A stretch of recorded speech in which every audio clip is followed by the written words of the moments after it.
Bank ডাকাতির পরিকল্পনা এতটা নিখুঁত এবং মাস্টারমাইন্ড ছিল যে তারা ডাকাতির আগে ব্যাংক এবং পুরো পুলিশ ডিপার্টমেন্টকে থ্রেট দিয়ে বলে যে আমি তোমাদের চোখের সামনে দিয়ে ডাকাতি করে নিয়ে যাব, পারলে তোমরা আমাকে খুঁজে বের করো। আর সেই ডাকাতেরা সেটি করেও দেখায়। তারা ডাকাতি করার পর সবার চোখে ধুলো দিয়ে সেই ব্যাংকের মেইন গেট দিয়ে বেরিয়ে যায়। তো সেই ডাকাতদের কি এমন মাস্টার প্ল্যান ছিল যে তারা পুরো ব্যাংকটাই ডাকাতি করে ফেলে, অথচ তাদেরকে কেউই ধরতে পারে না? সেই চাঞ্চল্যকর রহস্যগুলো জানতে হলে ভিডিওটি একদম শুরু থেকে শেষ পর্যন্ত দেখতে থাকুন। এছাড়াও পুরো মুভি জুড়ে এতগুলো টুইস্ট রয়েছে যেগুলো দেখার পর আপনি হতবাক হয়ে যাবেন। তো ব্যাংক ডাকাতির এমনই সব ঘটনা নিয়ে আজকের মুভি ইনসাইড ম্যান। তো চলুন ঘটনার গভীরে প্রবেশ করা যাক। মুভির শুরুতে দেখা যায় ডাল্টন রাসেল নামের একটা লোক, যাকে আমরা রাসেল বলেই জানব। তো সে একটা বদ্ধ ছোট রুমে আটকে আছে এবং সে বলে যে আমার নাম ডাল্টন রাসেল, আমার কথায় মনোযোগ দিন, কারণ আমি এক কথা দুবার বলি না। আর আমি কয়েকদিন যাবৎ একটা ছোট রুমে নিজের থেকেই আটকে রয়েছি, কারণ আমি সম্প্রতি একটা ব্যাংক ডাকাতির নিখুঁত পরিকল্পনা বাস্তবায়ন করেছি।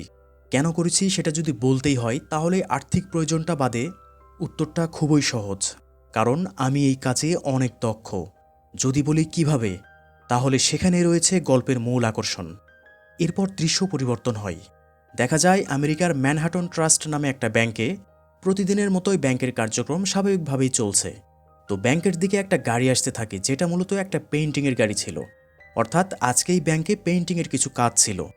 এরপর সেই গাড়ি থেকে কয়েকজন পেইন্টার, মানে রং করা মিস্ত্রি আর কি, তারা তাদের রং সহ আরও কিছু সরঞ্জাম নিয়ে পেইন্ট করার জন্য প্রথমে একজন ব্যাংকের ভিতরে ঢুকে। এরপর সে একটা টেবিলের কাছে এসে তার হাতে থাকা লাইটের মতো দেখতে একরকম ডিভাইস, যেটাকে মূলত ইনফ্রারেড বাল্ব বলে, যার আলো মানুষের চোখে পড়বে না কিন্তু ডাইরেক্ট ক্যামেরাতে গিয়ে হিট করবে। আর এই ডিভাইসটি দিয়ে সে আশেপাশের সকল সিসিটিভি ক্যামেরাগুলো বন্ধ করে দেয়। এরপর আরও কয়েকজন লোক পেইন্টিং সরঞ্জাম নিয়ে ভিতরে ঢোকে এবং ব্যাংকের মেইন গেট বন্ধ করে দেয়। এই বিষয়টি যখন ব্যাংকের গার্ড খেয়াল করে, তখনই সেই লোকটা গার্ডকে বন্দুক ধরে, আর বাকি লোকেরা বন্দুক নিয়ে সেখানে এসে স্মোক গ্রেনেড ছোঁড়ে এবং সবাইকে মাটিতে ডাউন হয়ে যেতে বলে। তখন সবাই প্রাণভয়ে মাটিতে শুয়ে পড়ে। তখন ডাকাত দলের মধ্য থেকে একজন বলে, আমরা এখানে ডাকাতি করার জন্য এসেছি, আর কেউ যদি আমাদের কাজে বাধা দাও তাহলে AK-47 বুলেট সরাসরি তার মাথায় ঢুকিয়ে দেওয়া হবে। এমন সময় বাইরের একজন পুলিশ দেখে ব্যাংকের গেট দিয়ে ধুঁয়ো বের হচ্ছিল। সে কাছে গিয়ে দেখতে পায় মেইন দরজা লক করা ছিল। আর তখনই সেই পুলিশকে দেখে একজন ডাকাত বের হয়ে এসে তাকে বন্দুক ধরে বলে, ভিতরে আমরা অনেক লোককে জিম্মি করে রেখেছি, আর তোমাকে সতর্ক করে দিচ্ছি যে আশেপাশে যদি আমি কোনো পুলিশ দেখি তাহলে জিম্মিদের সবাইকে গুলি করে মেরে ফেলব। এটা বলে সে আবারও ভিতরে চলে আসে। এরপর সেই পুলিশ একটু সাইডে এসে থানায় ফোন করে এই ঘটনাটি জানিয়ে দেয় এবং সেখানে ব্যাকআপের জন্য অতিরিক্ত পুলিশ পাঠাতে বলে। অপরদিকে দেখা যায় একটা থানায় বসে ক্যাট নামের একজন গোয়েন্দা পুলিশ এবং তার সহকারী গল্প করছিল। তখন সেখানে তাদের বস এসে তাদেরকে জানায় যে ম্যানহাটন ট্রাস্ট ব্যাংকে ডাকাতি হচ্ছে এবং ব্যাংকের ভিতরে অনেক লোক জিম্মি আছে। আর সেই ডাকাতদের ধরতে এবং জিম্মিদের উদ্ধার করার জন্য এই গোয়েন্দা অফিসার ক্যাটকে দায়িত্ব দেওয়া হয়। তো এরপর ক্যাট তার সমস্ত ফোর্সকে নিয়ে সে ব্যাংকের দিকে রওনা দেয়। তারা সেখানে পৌঁছে বিল্ডিংটির চারিপাশে ঘেরাও করে ফেলে এবং ব্যারিকেড দিয়ে সকল রাস্তা ব্লক করে দেয় এবং সবাই পজিশন নেয়। আর পাশের বিল্ডিংগুলোর ছাদে স্নাইপার সেট করে রাখে। দেখা যায় অলরেডি সেখানে মিডিয়ার লোকও চলে এসেছে। অন্যদিকে একটি মেয়ে দ্রুত এসে একটা লোককে বলে যে স্যার, আমাদের একটি শাখায় ডাকাতি হচ্ছে, আর এই লোকটির নাম হলো আর্থার, আর যেই ব্যাংকটি ডাকাতি হচ্ছে ইনি সেই ব্যাংকের মালিক। এখন আর্থার বলে যে কেউ আহত হয়েছে নাকি। মেয়েটি বলে না, তবে আমাদের কর্মীসহ অসংখ্য মানুষ জিম্মি রয়েছে। আর যেহেতু আর্থার একজন প্রভাবশালী মানুষ, তাই সে এই খবরটি শুনে তেমন একটা চাপ নেয় না। কিন্তু যখনই শুনে যে তাদের 32 নম্বর ব্রাঞ্চে ডাকাতি হচ্ছে, তখনই আর্থার একদম ঘাবড়ে যায়। আর্থার সেখানে বসে পড়ে আর অনেক টেনশন করতে থাকে। তো প্রিয় বন্ধুরা, আসলে একটি ভিডিও বানাতে অনেকটা পরিশ্রম করতে হয়, আর আপনাদের কাছ থেকে পাওয়া সাপোর্ট আর ভালোবাসাগুলোই আমার ভিডিও বানানোর মূল অনুপ্রেরণা। তাই ছোট্ট একটা রিকোয়েস্ট, আমার ভিডিওগুলো আপনাদের কাছে ভালো লাগলে একটি লাইক দিয়ে চ্যানেলটি সাবস্ক্রাইব করে আমাকে আপনাদের পাশে রাখবেন। তো যাই হোক, আর্থার সেই 32 নম্বর ব্রাঞ্চের ডাকাতির খবর শোনার পর অনেক টেনশন করতে থাকে। অন্যদিকে সেই ডাকাতেরা সকল জিম্মিকে আরেকটা ফ্লোরে পার করে এবং সবার কাছে থাকা মোবাইল ফোনগুলো জমা নেয়। তখন সেই ব্যাংকের একজন কর্মকর্তা তার মোবাইলটি জমা দিতে রাজি হয় না। আর তখন ডাকাত সেই লোকটিকে অন্য রুমে নিয়ে নৃশংসভাবে মারতে থাকে। এটা দেখে সবাই অনেক ভয় পেয়ে যায়। এরপর সকল জিম্মিদের মধ্যে মহিলা এবং পুরুষকে আলাদা লাইনে দাঁড় করানো হয়।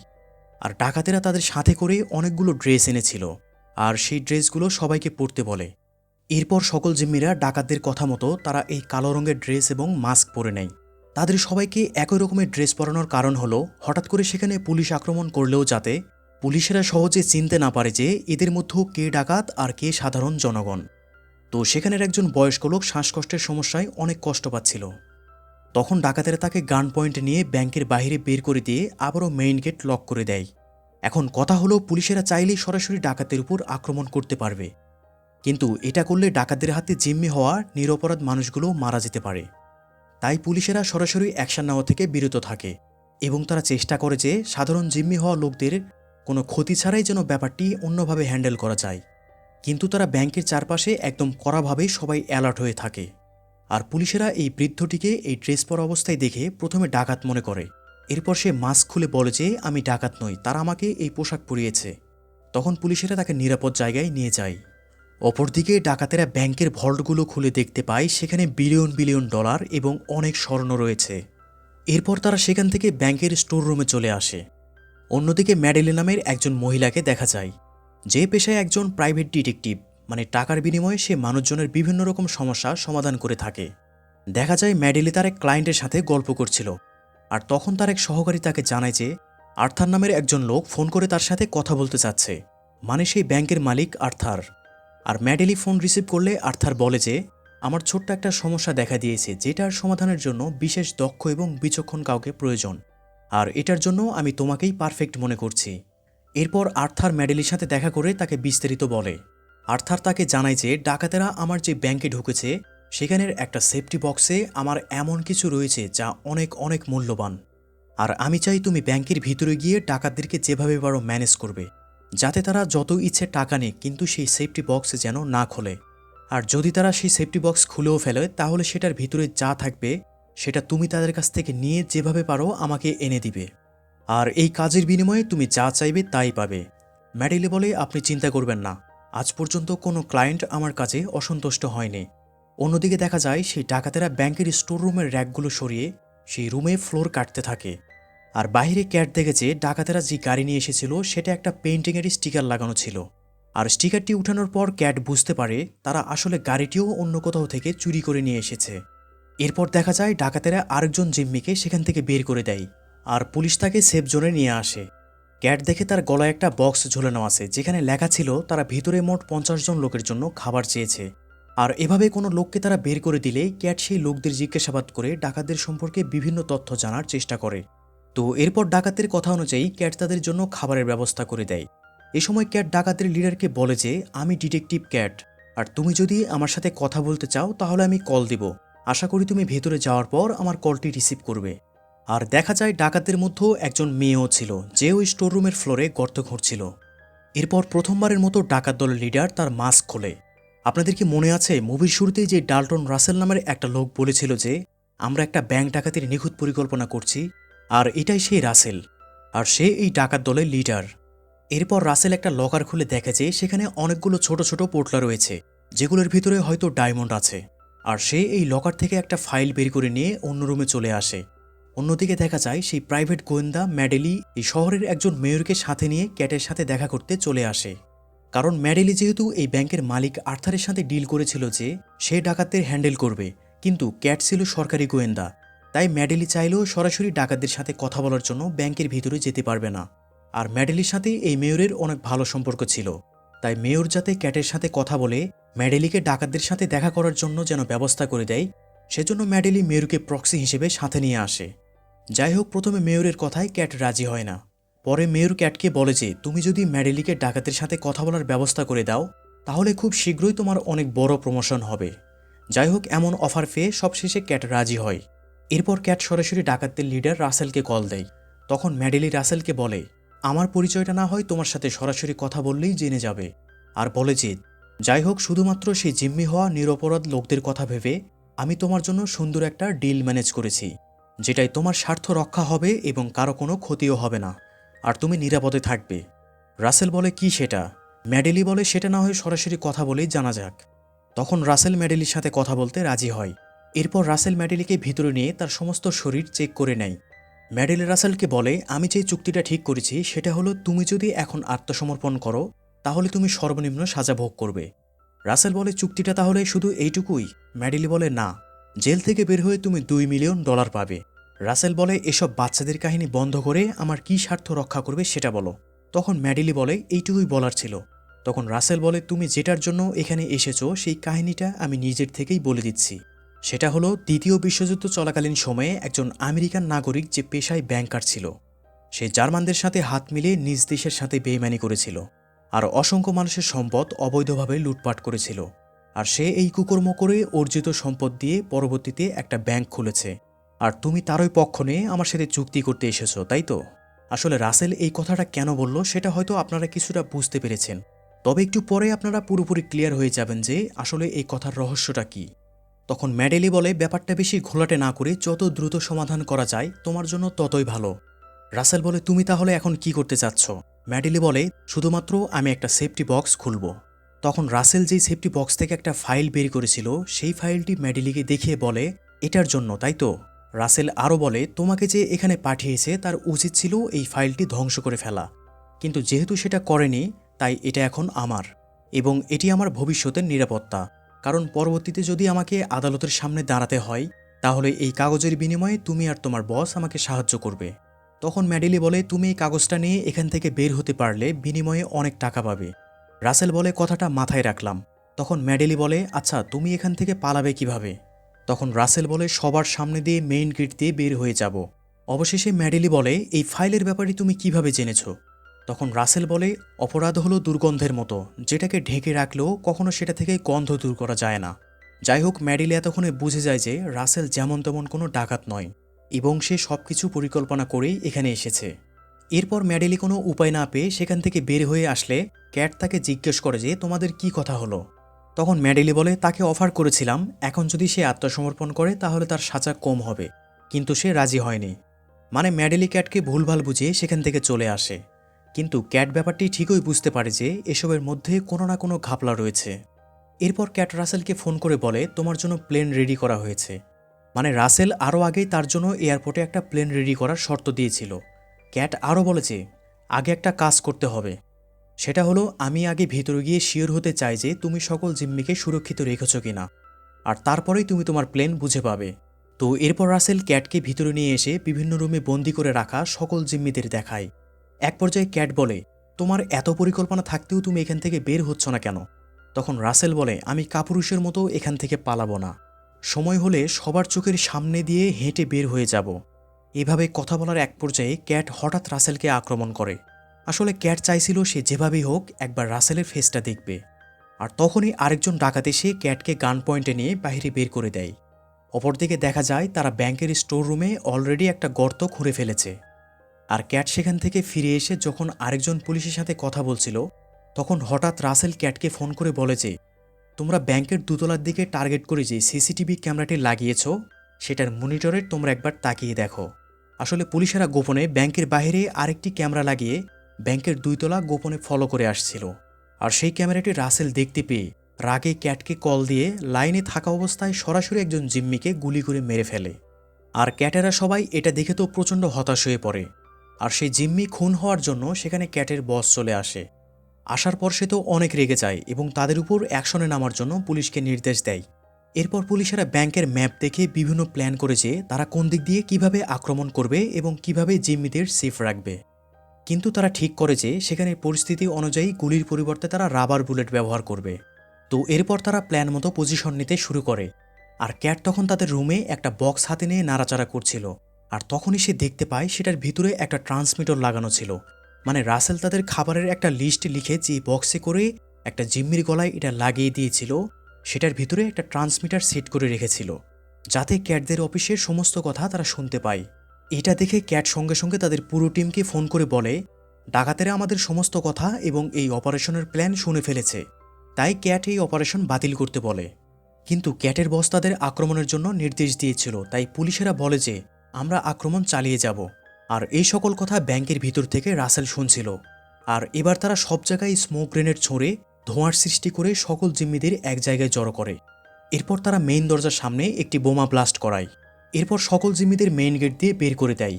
আর সবার একই রকম পোশাক থাকার জন্য জিম্মিদের সাথে যেহেতু আসামিদেরও পালিয়ে যাওয়ার সম্ভাবনা ছিল, তাই পুলিশেরা সকলকেই রাবার বুলেট দিয়ে ফায়ার করে ডাউন করে ফেলে এবং সকলকেই গ্রেপ্তার করে জিজ্ঞাসাবাদের জন্য থানায় নিয়ে যায়। এরপর ক্যাটসহ পুলিশেরা ভিতরে গিয়ে একে একে ব্যাংকের সকল রুম চেক করে, কিন্তু তারা সেখানে কোনো ডাকাতকে পায় না এবং কোনো খুন হওয়া লাশকেও পায় না। তবে তারা ডাকাতদের বন্দুকগুলো খুঁজে পায়, কিন্তু অবাক করা বিষয় হলো এইগুলোর একটাও আসল বন্দুক ছিল না, সবগুলো ছিল খেলনা বন্দুক। তারা আরেকটি রুমে গিয়ে দেখে যে যেই জিম্মিকে গুলি করে মারা হয়েছিল আসলে সেটিও ছিল একদম সাজানো। ডাকাতেরা আসলে তাদের মধ্যেই একজনকে দিয়ে রং এবং সিরিঞ্জের মাধ্যমে এই খুনের অভিনয় সাজিয়েছিল। যাই হোক, এখন বাকি রইল যে এই ব্যাংক থেকে কত টাকা আর কি কি চুরি হয়েছে। তো সেই হিসেবটি মেলানোর জন্য ক্যাট প্রথমে সেই ব্যাংকের ডাকাতির পূর্বের সকল ডকুমেন্টসগুলো চেক করে দেখে যে আসলে ব্যাংকের ডাকাতির পূর্বে মোট টাকার পরিমাণ কত ছিল। আর চেক করার পরে তারা হিসাব মিলিয়ে দেখে যে একটা টাকাও এই ব্যাংক থেকে চুরি হয়নি, এমনকি অন্য কোনো কিছুও চুরি হয়নি। কিন্তু সেখানে একটা রিপোর্ট চেক করার সময় হঠাৎ ক্যাটের চোখে পড়ে যে ব্যাংকের যেই সেফটি লকারগুলো ছিল সেগুলোর মধ্যে সবগুলি ঠিকঠাক ছিল, কিন্তু 391-এর পরে আজ পর্যন্ত 392 নম্বর লকারটির ইনফরমেশন কোথাও এই ব্যাংক উল্লেখ করেনি। মানে 392 নম্বর লকারের সকল ইনফরমেশন এই ব্যাংক এতদিন যাবৎ গোপন রেখে আসছিল। আর অন্যদিকে দেখা যায় ম্যাডেলি সেই ব্যাংকের মালিক আর্থারের সাথে দেখা করতে চলে আসে। তখন আর্থার বলে, আমি তোমাকে যেই ফাইলটি উদ্ধার করতে পাঠিয়েছিলাম সেটি কোথায়? ম্যাডেলি বলে সেটি ডাকাতের লিডার তার নিজের কাছে রেখে দিয়েছে, যাতে আপনি তার প্রতি কোনো প্রতিশোধ না নেন এবং ভবিষ্যতে সেই বিপদে পড়লে আপনি যাতে তাকে সাহায্য করেন। ম্যাডেলি বলে, তবে আপনার সম্পর্কে ডাকাতের লিডার সব কিছু জানে। দ্বিতীয় বিশ্বযুদ্ধ চলাকালীন সময়ে আপনি যেভাবে ধনী হয়েছেন। আর এই প্রথমবারের মতো আর্থার ম্যাডেলিকে বলে যে হ্যাঁ, সেটি প্রায় 60 বছর আগের ঘটনা। দ্বিতীয় বিশ্বযুদ্ধের সময় আমি একজন আমেরিকান হওয়া সত্ত্বেও জার্মানির নাৎসি বাহিনীর সাথে হাত মিলিয়ে অঢেল সম্পত্তি কামিয়েছিলাম, কারণ তখন আমি একজন যুবক এবং উচ্চাকাঙ্ক্ষী মানুষ ছিলাম আর ভালো খারাপ কিছু বিশ্লেষণ করিনি। আর্থার আরও বলে যে আমার একজন ইহুদি বন্ধু ছিল যাকে আমি সাহায্য করতে পারতাম, কিন্তু আমি সেটা করিনি। তার অনেক সম্পত্তি ছিল। নাৎসি বাহিনী তার পরিবারকে মেরে ফেলার পর তাদের কাছে থেকে আমি অনেক সম্পত্তি পেয়েছিলাম। আর এই সকল অবৈধ সম্পত্তির ফাইল এবং অসংখ্য ডায়মন্ড আমার ব্যাংকের 392 নম্বর সেফটি বক্সে রাখা ছিল এবং সাথে একটা ডায়মন্ডের আংটিও ছিল, যেটি ছিল আমার সেই ইহুদি বন্ধুর স্ত্রীর। যাই হোক, ম্যাডেলি যেহেতু অনেক আগেই রাসেলের কাছে থেকে আর্থারের এই কুকর্মের কথা জেনেছিল, তাই এবার ম্যাডেলির চুক্তির টাকার সাথে আর্থার তাকে আরও কয়েকগুণ বেশি টাকার একটা চেক দেয়, যাতে ম্যাডেলি এই সমস্ত কথা গোপন রাখে। এরপর ম্যাডেলি এতগুলো টাকা পেয়ে খুশি হয়ে সেখান থেকে চলে আসে। আর ম্যাডেলি সেখান থেকে চলে আসলে এই সব কিছুর জন্য আর্থার প্রচণ্ড রকম মর্মাহত হয়ে পড়ে। এরপর আবারও সেই শুরুর দৃশ্য দেখানো হয়, যেখানে রাসেল বলেছিল যে সে একটা ছোট রুমে কয়েকদিন থেকে নিজের ইচ্ছায় আটকে রয়েছে এবং সে একটি ব্যাংক ডাকাতির পরিকল্পনা বাস্তবায়ন করেছে। আর এবার রাসেলের হাতে অসংখ্য ডায়মন্ড দেখা যায়, আর এই ডায়মন্ডগুলোই সেই 392 নম্বর লকারের ভেতরে অনেকগুলো কালো ব্যাগের মধ্যে রাখা ছিল। আর এবার দেখা যায় রাসেল সেই ব্যাংকের স্টোর রুমের র্যাকের পেছন থেকে বেরিয়ে আসছে। মানে হলো এই ব্যাংকে ডাকাতির পর অন্য ডাকাত সদস্যরা জিম্মিদের সাথে মিক্স হয়ে গিয়েছিল, যার কারণে পুলিশ তাদের আলাদা করে শনাক্ত করতে পারেনি। কিন্তু রাসেল এই স্টোর রুমের র্যাকগুলোর পিছনে ছোট্ট একটা রেডিমেড রুম বানিয়ে সেখানেই কয়েকদিন ধরে লুকিয়ে আছে, কারণ রাসেল সবাইকে চ্যালেঞ্জ দিয়ে বলেছিল যে সে সবার সামনে দিয়ে ব্যাংক থেকে বেরিয়ে যাবে, আর এখন সে এখান থেকে বের হওয়ার জন্য প্রস্তুতি নিচ্ছে। অন্যদিকে দেখা যায় রাসেলের বাকি সদস্যরা গাড়ি নিয়ে ব্যাংকের নিচে তার জন্য অপেক্ষায় রয়েছে, আর তারা দেখতে পায় ক্যাট আবারও সেই ব্যাংকে ঢুকছে। আর এই খবরটি তারা ফোন করে রাসেলকে জানিয়ে সতর্ক করে দেয়। যাই হোক, এবার রাসেল ব্যাংকের স্টোররুম থেকে বের হয়ে হাঁটতে শুরু করে, আর মেইন গেটের সামনে এসে সে ক্যাটকে দেখতে পায় এবং রাসেল ইচ্ছাকৃতভাবে ক্যাটের সাথে ধাক্কা লেগে দুজনেই সরি বলে চলে যায়। যাই হোক, রাসেল এবার গাড়িতে উঠলে তার একজন সঙ্গী ব্যাগ চেক করে দেখে যে সেখানে অনেকগুলো ডায়মন্ড রয়েছে। তখন লোকটি বলে যে ডায়মন্ডের আংটিটা কোথায়? তখন রাসেল বলে সেটা জায়গা মতোই রেখে দিয়েছি, আর বলে যে আমি শুধু একজন অসৎ ব্যক্তির অবৈধ সম্পত্তি ডাকাতি করেছি, যে নিজের অপকর্ম ঢেকে রাখতে চেয়েছিল। অন্যদিকে দেখা যায় 392 নম্বর লকারের কোনো রেকর্ড ব্যাংকের ফাইলে উল্লেখ না থাকায় ক্যাট সেটি চেক করতে যায়, আর সে লকারটি খুলে তেমন কিছুই পায় না। শুধুমাত্র সে একটা আংটি পায় আর একটা চিরকুট পায়, যেটাই লেখা ছিল এই আংটিকে অনুসরণ করো। এবার ক্যাট স্পষ্ট বুঝতে পারে যে এই 392 নম্বর লকারটি সেভ করার জন্যই আর্থার ম্যাডেলিকে ব্যাংকে পাঠিয়েছিল, যার জন্য ক্যাট সেই আংটি নিয়ে সোজা আর্থারের কাছে চলে আসে এবং বলে যে আপনার ব্যাংকের ৩৯২ নম্বর লকারের আজ পর্যন্ত কোনো রেকর্ড ফাইলে নেই, সেটার কাহিনী কি? কিন্তু আর্থার এ ব্যাপারে ক্যাটের সাথে কোনো কথা বলতে রাজি হয় না। এক পর্যায়ে সে আংটিটা দেখিয়ে বলে যে এটাই তাহলে আসল কাহিনী, তাই না? এই বলে সে ওখান থেকে সোজা মেয়রের কাছে চলে আসে। এসে দেখে যে ম্যাডেলিও মেয়রের সাথেই রয়েছে। আসলে ক্যাট বুঝতে পেরেছিল যে আর্থারের সকল অবৈধ সম্পদ সেই ৩৯২ নম্বর লকারে ছিল, আর সেটা অলরেডি ডাকাতেরা নিয়েই গেছে। আর এই আংটিটা রেখে গিয়েছিল যাতে সেটার একটা সূত্র ধরে ক্যাট এগিয়ে যেতে পারে। আর তাই ক্যাট সেই আংটিটা ম্যাডেলি এবং মেয়রকে দেখিয়ে বলে যে আপনার দেওয়া কথা অনুযায়ী যদি আমার প্রমোশনের ব্যবস্থা করেন তাহলে আপনারা সবাই রক্ষা পাবেন। এছাড়া এই আংটির সূত্র ধরে আমি এই কেস লড়ে যাব এবং সবার মুখোশ খুলে দেব। আর যেহেতু ম্যাডেলি এবং মেয়রও এটার সাথে পরোক্ষভাবে জড়িত ছিল, তাই তারা উপায় না পেয়ে ক্যাটের প্রমোশনের ব্যবস্থা করে দিতে রাজি হয়। এরপর ক্যাট বাসায় ফিরে এসে তার পকেটে এক পিস ডায়মন্ড খুঁজে পায়।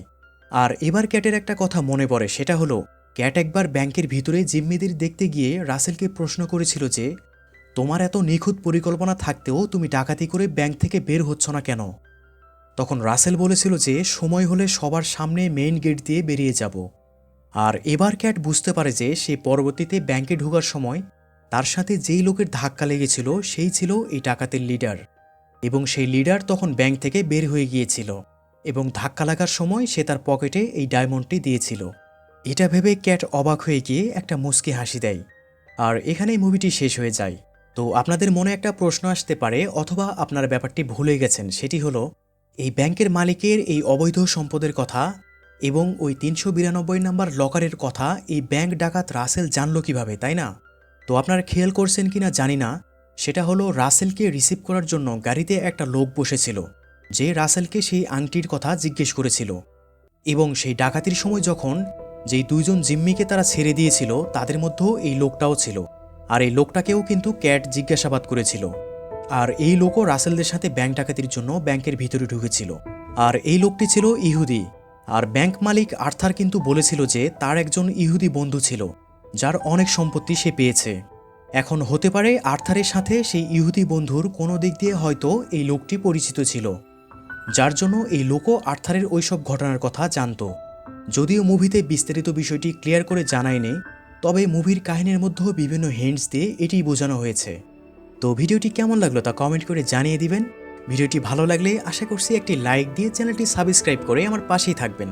সবাই ভালো থাকুন, সুস্থ থাকুন, কথা হবে পরবর্তী ভিডিওতে।